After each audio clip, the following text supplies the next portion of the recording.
Wow!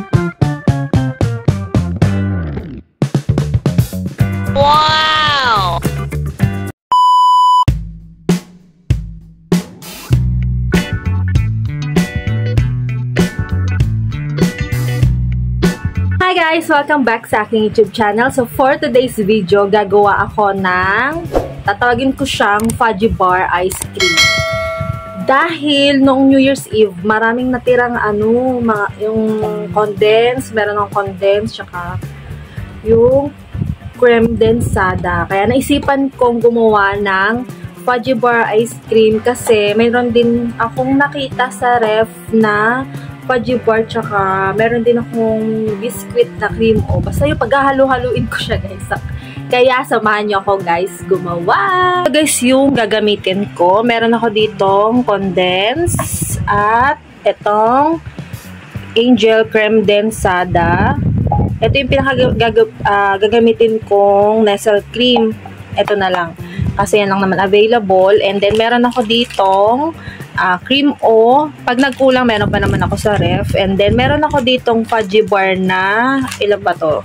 1, 2, 3, 4, 5, 6, 7. So, 7 pieces na lang siya. At, isang buo to eh. May malaki kasi akong taga dito. Charis. So, yun na available. So, pagpasensya na nyo na dahil nasa lapag ako at hindi malawak yung lamesa namin. Marami pa siyang laman at kalat. So, dito ako magtitimpla guys. At pag natapos ko na, dito ko naman siya ilalagay. Yan, ganyan siya kakapal. Siguro naman kasya na siya dito. So, tara guys, umpisa na natin. So, ayun guys, yung una kong i-mix ay yung creme densada. So, chinild ko siya guys sa ref ng 1 hour.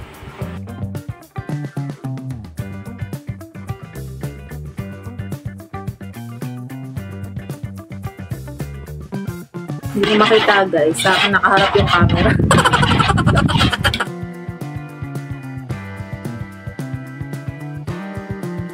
Manati. Parang hindi na nga niya kailangan ng condense.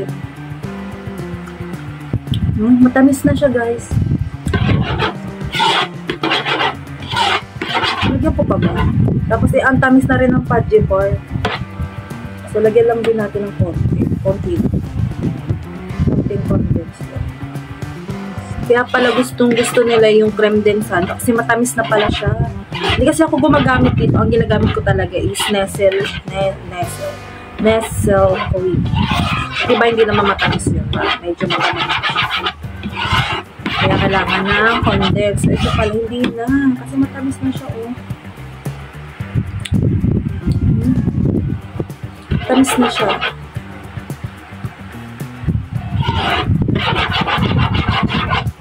So, itatabi ko muna siya at gagawin ko naman yung, so papapakita ko sa inyo guys yung nagawa kong creme densada.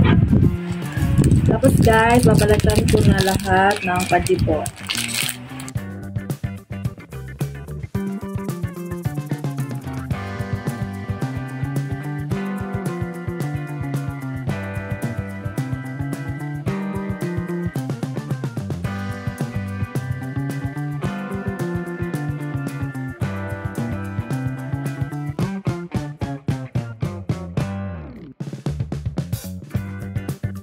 Tapos guys, hahatiin ko siya sa gitna. Kasi, ang gagawin ko is, meron siyang tinapay sa ilalim tsaka sa ibabaw. So, hinati ko siya guys. Yan.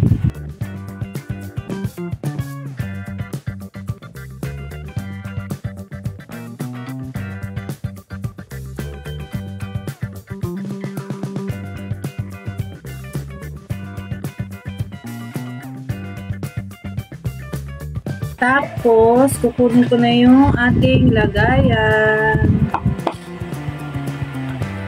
So, ang ilalagay ko guys, nakikita ba sa camera? Ito muna ilalim guys. Ito.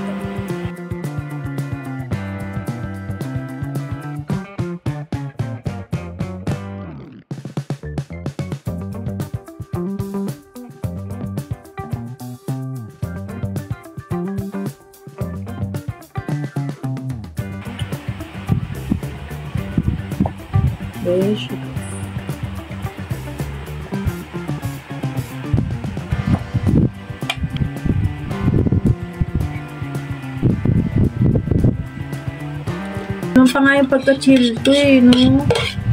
Chill. Kasi pag, ano siya, 24 hours na chill, din talaga magdamag siya sa ref. Matigas yung creme densada. Yung konti lang yung pagka-chill ko is medyo malabnaw pa siya. So, ayan siya, guys.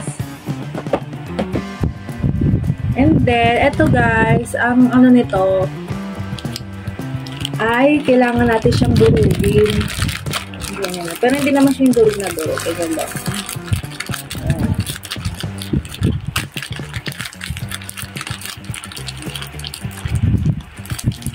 Siguro sobrang tamis nito. So, dalawa guys, ang gagamitin ko. Pag durog na siya guys, medyo durog. Medyo lang naman. Diyan natin siya ilagay.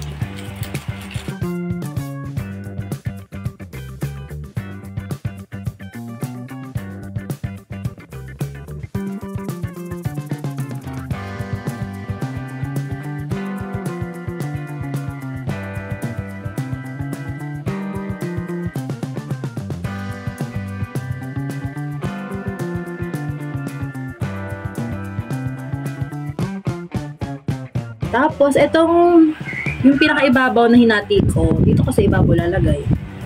So, diba lumulubog pa siya kasi hindi pa siya yung kahit hiwa-hiwalay na siya kasi kulangin.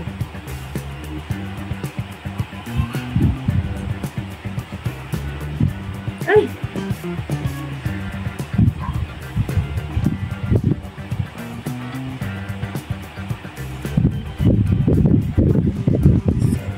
Natin dyan. Sayang. So, ito na guys ang ating finish. Charan! Ayan, nadudulas siya. Papakita ko na lang siya sa inyo guys kapag matigas na. A few moments later. So guys, ngayon, umaga, is check ko na yung ginawa ko kahapon na yung sinasabi kong ice cream cake. Hindi ko rin alam kung ba't tinawag ko siyang ice cream cake. Pero ito siya guys, oh. Tiyara, parang pinatok ko lang yung ano, diba? Hindi ko alam kung matutuwa ba ako, pero titikman ko kung masarap siya. Mukha naman siyang masarap. So, nasa freezer siya, pero binaba ko siya kagabi sa chili. Kasi sobrang tigas niya guys. Baka hindi ko naman masyadong maano. So, titignan natin guys. Dapat pala, sa ilalim lang yung tinapay.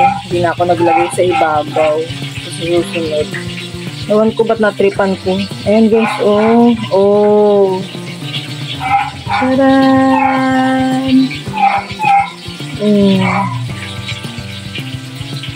Diba? So, hello guys, good morning. So, titikman natin guys. Tinikman ko na ng unang subo. Wala ko ng kutsara ko. So, ito yung magiging almusal ko.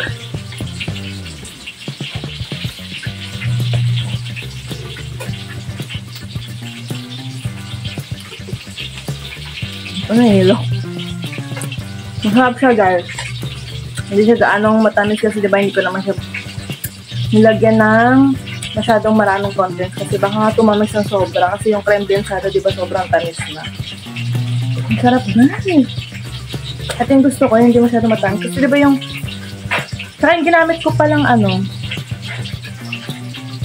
hindi naman ata masyadong matamis din yung tinapay ng fudgy bar pag kinain mo lang talaga siya ng walang halo. Walang halong creme densada. Alam ko kasi sobrang tamis kaya hindi ko na nilagyan ng condense.